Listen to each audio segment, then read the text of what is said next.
आज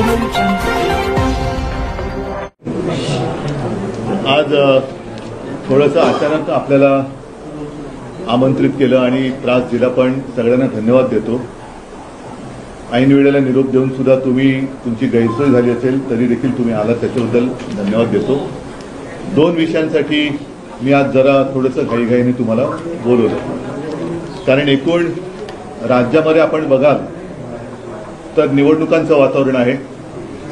सगळं सरकार, मग मुख्यमंत्री असतील, त्यांचे दोन सहकारी असतील, मी उपमुख्यमंत्री म्हणत नाही कारण ते संविधानिक पद नाहीये, दोन सहकारी असतील आणि सगळं मंत्रिमंडळ हे प्रचारासाठी फिरतंय। गावागावात किंवा जिथे जिथे निवडणूक आहे तिथे जाऊन मतं मागतंय आणि या प्रचाराच्या दरम्यान कधीही नव्हता तेवढ्या ह्या निवडणुकांमध्ये, या खरं स्थानिक पातळीवरच्या निवडणुका आहेत, या निवडणुकांमध्ये पैशाचा धूर निघताना दिसतोय। आज सुद्धा सामनाचा अग्रलेख आपण वाचला असाल, त्याच्यात देखील याचा उल्लेख केलेला आहे। पैशाचा वाटप किंवा पैशाचा पाऊस किंवा अतिवृष्टी ही भयानक पद्धतीने महाराष्ट्रामध्ये सुरू आहे आणि एक प्रकारचा सत्तेचा माज, सत्तेचा दर्प या सर्व राज्यकर्त्यांच्या वक्तव्यातून आणि त्यांच्या वागणुकीतून महाराष्ट्र पाहतो आहे। ज्याप्रमाणे मी एक 8-10 दिवसापूर्वी मराठवाड्यामध्ये शेतकऱ्यांमध्ये जाऊन बसलो होतो, त्यांची सुख कसली म्हणा, दुःखच त्यांच्या वेदना, व्यथा समजून घ्यायचा प्रयत्न केला आणि त्यांना मी धीर दिला। त्याप्रमाणे एकही मंत्री शेतकऱ्यांमध्ये जाऊन बसत नाहीये, नागरिकांशी बोलत नाहीये, फक्त जिथे जात आहेत तिथे पैशाच्या थैल्या उघडल्या जात आहेत आणि मतं मागितली जात आहेत। हे चित्र फार भयानक आहे आणि जे दोन विषय मी तुमच्यासमोर मांडणार आहेत त्याच्यात साहजिकच आहे, एकूणच मुंबईमध्ये गेले 2-3 वर्ष प्रदूषणाची पातळी फार मोठ्या प्रमाणात वाढलेली आहे। याही वर्षी आपण त्याचा अनुभव घेतो आहोत। जे काही रिपोर्ट्स येत आहेत त्यानुसार मुंबईची हवा ही आरोग्यासाठी घातक होत चाललेली आहे। आता काही जण असं म्हणतात, राज्यकर्ते असे कदाचित म्हणतील की इथिओपियामध्ये जो काही ज्वालामुखीचा उद्रेक झाला त्याचे ढग इकडे आलेत की काय, तर ह्याचा आणि इथिओपियातल्या ज्वालामुखीच्या उद्रेकाचा काडीचा संबंध नाही। हा इथे झालेल्या भ्रष्टाचाराच्या ज्वालामुखीचा उद्रेक आहे आणि त्यातून हे प्रदूषणाचे ढग, भ्रष्टाचाराच्या प्रदूषणाचे ढग हे मुंबई आणि महाराष्ट्रावरती रोरावत आहे। मी जो विषय घेतलेला आहे तो प्रदूषणाचा आहेच। एक तर आपल्याला आठवत असेल की जेव्हा मी मुख्यमंत्री झालो त्यावेळेला तत्काळ आरेमधल्या कारशेडला मी स्थगिती दिली होती। याचा अर्थ मी मेट्रोला विरोध केलेला नव्हता, पण मेट्रोच्या ऐवजी कांजूरमार्गची जागा आम्ही सुचवली होती, जी जागा आता या सरकारने घेतलेली आहे आणि आरेची तर झाडं कापलेलीच आहेत। आता हे जे काही प्रदूषण आहे हे आरेची जी झाडं कापलेत त्याच्यामुळे नक्कीच वाढलेलं आहे आणि नियोजन शून्य विकासामुळे, विकास जो म्हटला जातो नियोजन शून्य, जिकडे काही नियोजनच नाहीये आणि कॉन्ट्रॅक्टरचा पूर्ण विकास करण्याचा जो काही एक आटापिटा चाललेला आहे त्याचंच हे प्रदूषण आहे।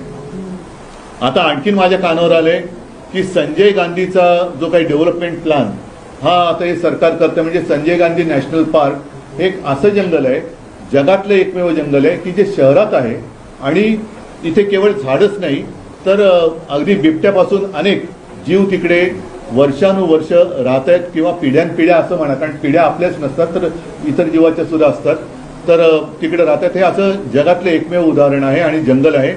तो संजय गांधी नॅशनल पार्क सुद्धा विकास प्लॅन काहीतरी ते आणतात आणि तोही बोडखा करण्याचा प्रयत्न चाललेला आहे। हे जसं मुंबईत चाललंय तसंच दुसरा हा एक मोठा घातक प्रयत्न ते जे करतायत ते नाशिकमध्ये करतायत। नाशिकमध्ये पुढच्या वर्षी कुंभमेळा होतोय। कुंभमेळा व्हायला पाहिजे कारण गेल्या अनेक वर्ष, अनेक शतकं हा कुंभमेळा होतोय। गेल्याही वेळेला तिकडे कुंभमेळा झाला होता आणि तिथे येणारे जे हजारो लाखो साधू संत आणि भाविक आहेत त्यांची गैरसोय होता कामा नये याच्यासाठी सुविधा पुरवण्याचं काम हे सरकारचं असतं आणि असलंच पाहिजे। दुर्दैवाने गेल्या वर्षी प्रयागराजमध्ये जे काही घडलं, चेंगराचेंगरीमध्ये किती नेमके भाविक चिरडून त्याच्यामध्ये काही जणांना प्राण गमवावे लागले, काही जण गंभीररित्या जखमी झाले. त्याचा नेमका आकडा काय अजून आलेला नाही.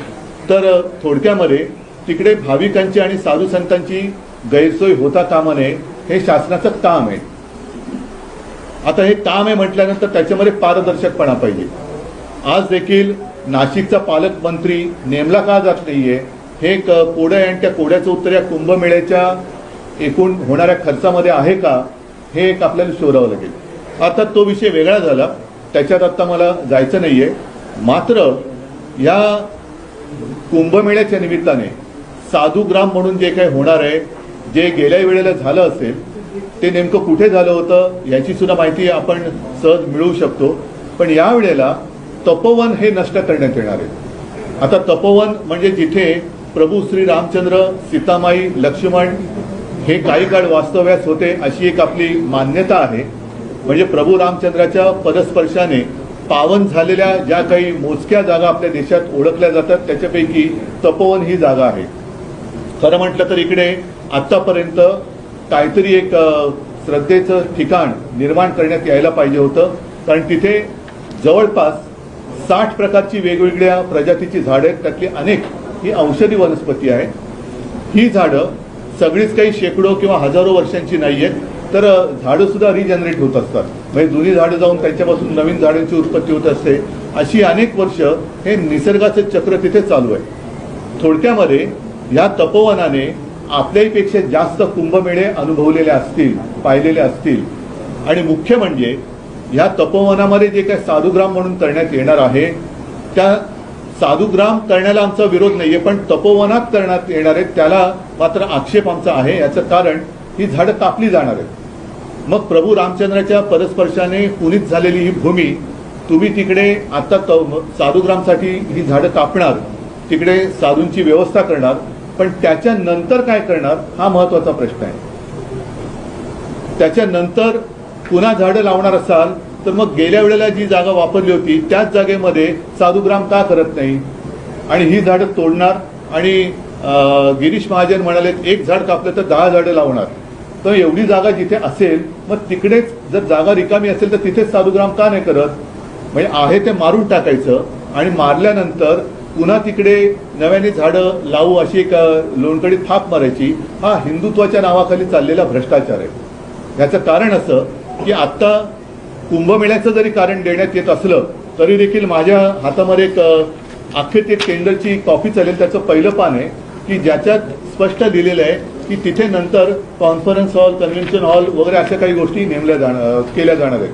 म्हणजे हे सुद्धा कॉन्ट्रॅक्टरसाठी ही झाडं कापली जात आहेत आणि त्याला कोणी आक्षेप घेऊ नये म्हणून कुंभमेळ्याचं कारण दिलं जाते. याचा अर्थ असा की भाजपचं हिंदुत्व हे थोतांड आहे. काल परवाकडेच आपल्या माननीय पंतप्रधान यांनी अयोध्येच्या राम मंदिरावरती ती रामध्वजा वगैरे ती फडकावली. म्हणजे तिकडे जाऊन रामराम करायचं आणि नाशिकमध्ये मुंह में राम आणि बगल में अदानी असं यांचं काम आहे की काय. कारण काही म्हणी आपल्याला बदलल्या पाहिजेत. मुंह में रामावर बगल में छुरी असं जे काय म्हणत होतो, आता रामाच्या नावाने ही जागा अदानी हा एक शब्द झालाय कॉन्ट्रॅक्टरचं प्रतीक म्हणून. मग ही जागा उद्या कॉन्ट्रॅक्टरच्या घशात घालण्यासाठी आत्ता कुंभमेळ्याचं कारण पुढे करून तुम्ही तिथली झाडं कापताय किंवा नष्ट करताय, हा सरळ सरळ तिथल्या जनतेचा आरोप आहे आणि त्याच्याशी मी सहमत आहे. तिथल्या जनतेचं कोणी ऐकत नाहीये. मी सुरुवात करताना जे बोललो की मंत्री नुसते घराघरा फिरतायत, हे घरदार सोडून फिरतायत, घरोदारी फिरतायत, पण ज्यांचं ऐकायला पाहिजे म्हणजे हे ना धड शेतकऱ्यांचं ऐकत आहेत ना शहरातल्या नागरिकांचं ऐकत आहेत. वारे माप नुसता पैसा उधळला जातोय, हा पैसा येतो कुठून याचं उत्तर कोणाकडेच नाहीये.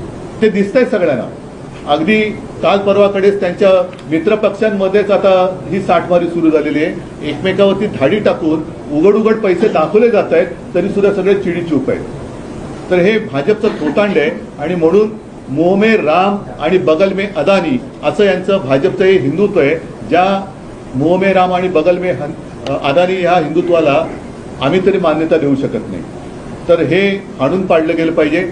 नाशिकच्या जनतेसोबत मी तर म्हणेन केवळ हा आता मी मुंबईत का विषय घेतोय, नाशिकमध्ये होत आहे, माझं काय जातंय, नाही मुंबईने भोगले, नाशिकची वेळ आता दुसरी आहे, असं सगळीकडे होत जाणार आहे.